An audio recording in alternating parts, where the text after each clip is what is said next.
Indonesia, bangsa dan negara, rumah ideologi Pancasila. Bismillahirrahmanirrahim. Pemirsa tercinta yang dirahmati Allah Tuhan Yang Maha Esa, bersua kembali di kanal Hikmatologi, monolog sederhana mengajak diri kita masing-masing berpikir untuk kian melembut, cerdas, dewasakan hati nurani. Pemirsa, kita memasuki request permintaan dari saudara kami yang ada di Jawa Barat, yaitu Kakang Mas Palogo Balianto,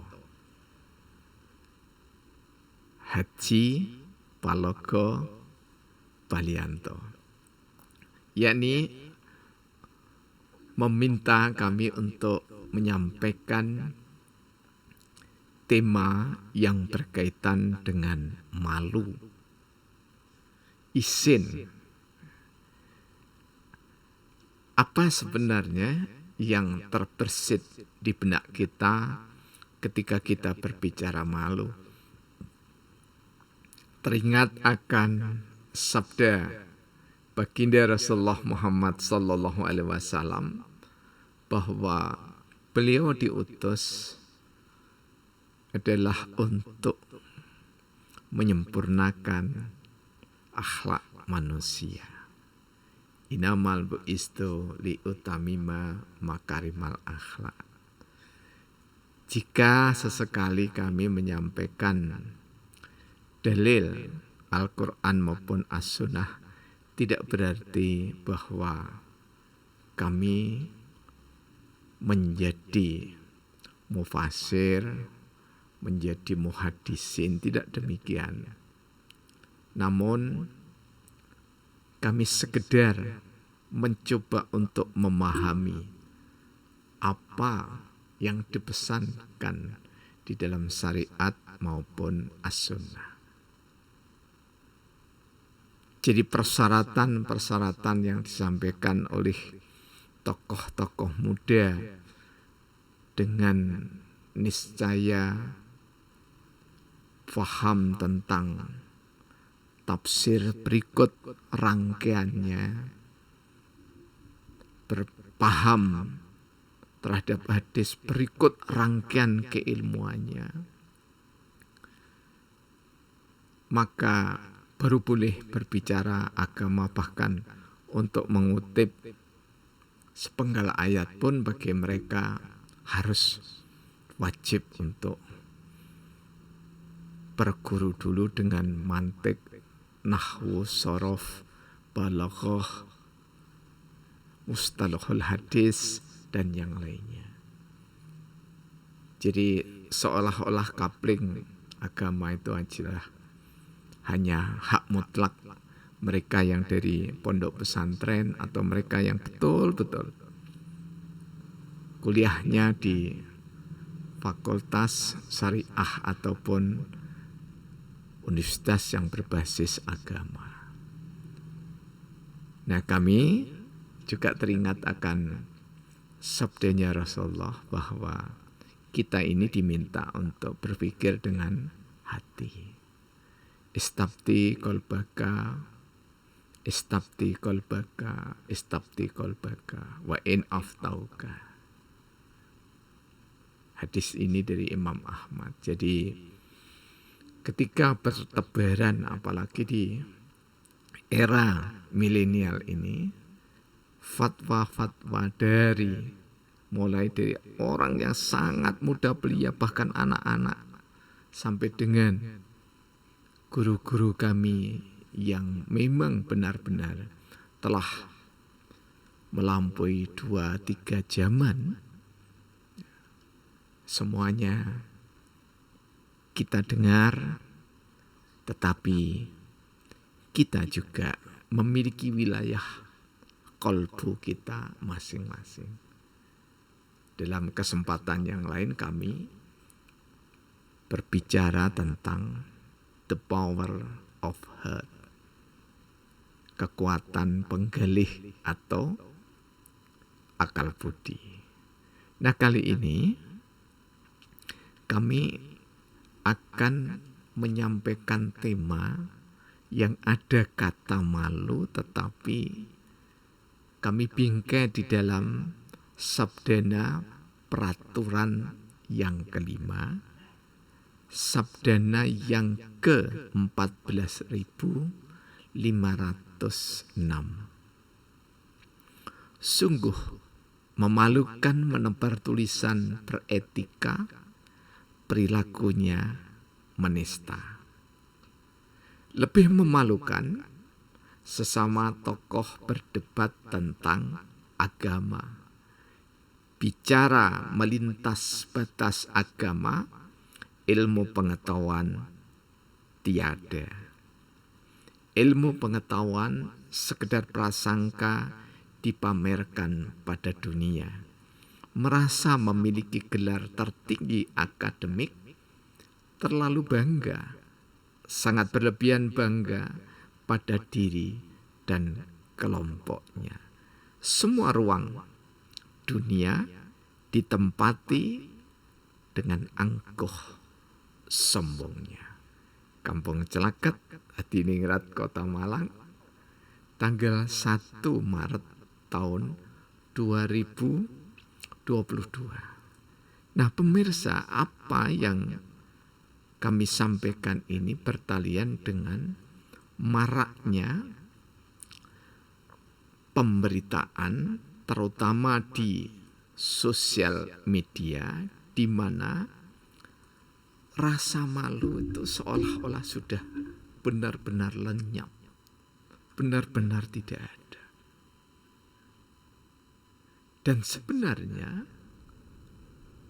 bangunan kokoh akhlakul karimah ini, kalau kita lacak dari sunnah Rasulullah Muhammad Sallallahu Alaihi Wasallam, kita menemukan dalam salah satu riwayat dari Abu Mas'ud radhiyallahu anhu, beliau berkata bahwa Rasulullah Muhammad Sallallahu Alaihi Wasallam bersabda, sesungguhnya kalam pertama dalam nubuah adalah, jika kamu tidak tahu malu, maka berbuatlah sekendakmu. Sahih Imam Bukhari. Pemirsa, mengapa Rasulullah Muhammad Sallallahu Alaihi Wasallam sampai demikian marahnya pada orang-orang yang tidak memiliki etika? Bahkan yang dikatakan tidak memiliki etika di zaman milenial sekarang adalah orang yang pandai mengkopas, kalau bahasa sabdana kami, kopasisme. Jadi hanya dikutip, kemudian di-share, diposting di tempat tertentu, di grup tertentu. Bahkan seringkali terjebak bahwa dirinya belum membaca, belum memahami, sudah dibagi saja. Mereka terjebak pada satu sabda Rasulullah Muhammad SAW bahwa siapa yang menebarkan sepenggal atau seayat kebaikan, maka dia akan mendapatkan pahala. Rupanya mengejar-ngejar pahala inilah kemudian tidak tahu bahwa dirinya sedang menista. Mengapa disebut menista? Karena di sisi yang lain, tidak selang berapa lama kemudian dia, sang pemposting ini, memaki-maki saudaranya, bahkan yang seiman seagama, yang sebangsa senegara. Inilah yang kami sebutkan bahwa menebar tulisan beretika tetapi perilakunya menista. Lebih memalukan lagi ketika merasa sudah ditokohkan oleh netizen, kemudian sang tokoh muda belia, bahkan juga tidak jarang yang usianya sudah di atas 50-60 tahun berdebat tentang agama. Wilayah agama yang jelas-jelas berbeda, kitab sucinya berbeda, cara mengukurnya berbeda, cara studinya berbeda. Mengapa harus diperdebatkan? Tidak perlu diperdebatkan kemudian mencari kemenangan. Kalau sudah menang populer, kemudian netizennya jumlahnya banyak, subscribe-nya berjumlah banyak. Jika ini yang diperoleh, maka sungguh benar-benar orang-orang yang seperti ini, gelar apapun yang disandang olehnya, maka sungguh seperti kita menabur garam di tengah samudra. Pemirsa yang dirahmati oleh Allah, bicara melintas batas agama, ilmu pengetahuan tiada. Data ini kami ambil dari perjalanan di grup-grup atau kelompok-kelompok sosial media, di mana masing-masing orang merasa hebat, ya, mampu melintas batas agama, tetapi ilmu pengetahuan menjadi tidak ada. Apa yang tidak ada? Yang tidak ada adalah esensinya, hakikatnya. Mengapa disebut hakikatnya tidak ada? Karena mestinya, idealnya, ilmu pengetahuan itu adalah piranti untuk menuju jalan kebahagiaan. Siapa yang berbahagia? Orang yang menyampaikan itu harus berbahagia, tetapi sisi yang lain, yang mendengarkan pun juga niscaya berbahagia. Yang menyaksikan pun niscaya berbahagia. Bahkan makhluk-makhluk yang tak tampak maupun yang tampak akan turut berbahagia. Karena apa? Siapa yang menebarkan ilmu, siapa yang berjalan untuk berkelana mencari ilmu, maka dawuhnya Rasulullah, seluruh ikan-ikan di lautan yang tidak mengenal kita justru mendoakan kebahagiaan, keselamatan, kedamaian orang-orang yang berkelana untuk mencari ilmu. Jadi menjadi niscaya ketika kita membaca Rasulullah marah, dan marahnya Rasulullah itu tetap dalam koridor etika, ya, di mana kemarahan Rasulullah itu hanya berkait dengan rasa malu. Karena orang yang tidak memiliki rasa malu, maka orang ini sebenarnya belum menjadi manusia yang sesungguhnya. Kalau kita pinjam dari terminologi Bapak Pembangunan Jenderal Soeharto, belum menjadi manusia Indonesia yang seutuhnya. Seperti apa manusia Indonesia yang seutuhnya? Manusia Indonesia yang seutuhnya adalah manusia yang memiliki rasa malu, tidak memalukan, dan tidak mempermalukan diri, keluarga, tetangga, masyarakat, bangsa, dan negara. Karena itu, ilmu pengetahuan yang hanya berdasar pada prasangka seyogyanya sungguh bijaksana jika tidak ditebarkan di sosial media, apalagi juga media massa. Mengapa? Kalau memang kita bukan ahlinya, ya tidak usah kita merengkuh seluruh ruangan bahwa inilah yang benar. Siapa yang mau berdebat dengan saya, silahkan. Nah, ketika seseorang sudah mengatakan bahwa dirinya yang paling benar, apa yang dikatakan paling benar, maka sungguh dia juga tidak punya rasa malu. Karena apa? Karena kebenaran yang kita ketahui boleh jadi akan disempurnakan oleh saudara-saudara kita yang lainnya. Karena kita satu dengan yang lainnya tidak lain adalah untuk saling hanyang-kuyung, saling bahu-membahu, saling bantu satu dengan yang lainnya.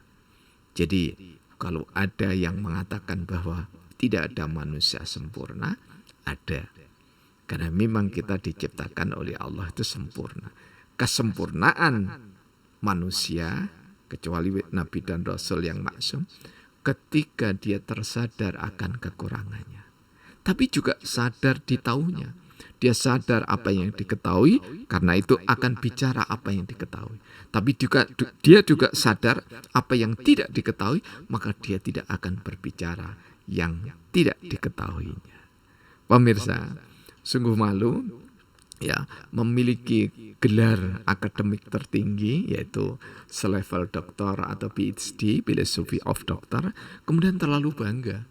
Karena terlalu bangga, maka dirinya hilang rasa malu, terjebak dia oleh euforia audien atau euforia netizen, kemudian dia jatuh dalam pelukan syahwat setan. Kalau sudah jatuh dalam pelukan syahwat setan, maka malu pasti sirna tak terelakkan. Sangat berlebihan, bangga pada diri dan kelompoknya. Biasanya ini ciri-ciri orang yang tidak punya malu. Kalau tidak dari golongan ini, tidak, karena nanti akan salah semua. Kalau tidak dari golongan ini, tidak, karena nanti rusak semua. Dan seterusnya. Kalimat-kalimat asobiaisme seperti ini sungguh sangat tidak disukai oleh baginda junjungan kita Rasulullah Muhammad Sallallahu Alaihi Wasallam. Semua ruang ditempati dengan angkuh dan kesombongannya. Orang yang tidak punya malu. Inilah yang dimaksud oleh Allah. Inilah yang dimaksud oleh Rasulullah. Ketika orang mengatakan begitu, maka sungguh ia tidak punya malu. Seolah-olah dirinya adalah wakilnya Allah. Seolah-olah dirinya adalah wakilnya Rasulullah. Betapapun hebatnya seseorang, maka firman Allah yang kami maksudkan, yang kami pahami. Sunnah Rasulullah yang kami maksudkan, yang kami pahami. Berbeda dengan inilah yang dikatakan Allah, yang dikatakan Rasulullah. Yang dikatakan, difirmankan oleh Allah, disabdakan oleh Rasulullah, tentu beda dengan yang kita pahami. Oleh sebab itu kalau kami mengutip setidaknya 3 hadis tadi, itu sekedar apa yang kami pahami. Dan boleh jadi kami yakin ada kekurangannya. Karena itu tidak untuk saling menista, tetapi marilah kita berbagi dalam pesona indahnya kerjasama. Jangan sampai kita malu, mempermalukan, dipermalukan, apalagi sangat memalukan. Semoga bangsa kita kian hari semakin dewasa dan kita terhindar dari seluruh wabah, bencana, penyakit yang memalukan dan yang membahayakan. Kerjasama niscaya saling menista sungguh sangat tidak bijaksana. Terima kasih segala perhatiannya. Kurang lebihnya mohon maaf. Tuhan Allah yang Maha Esa senantiasa memberkahi kita semuanya. Alhamdulillahirabbil alamin.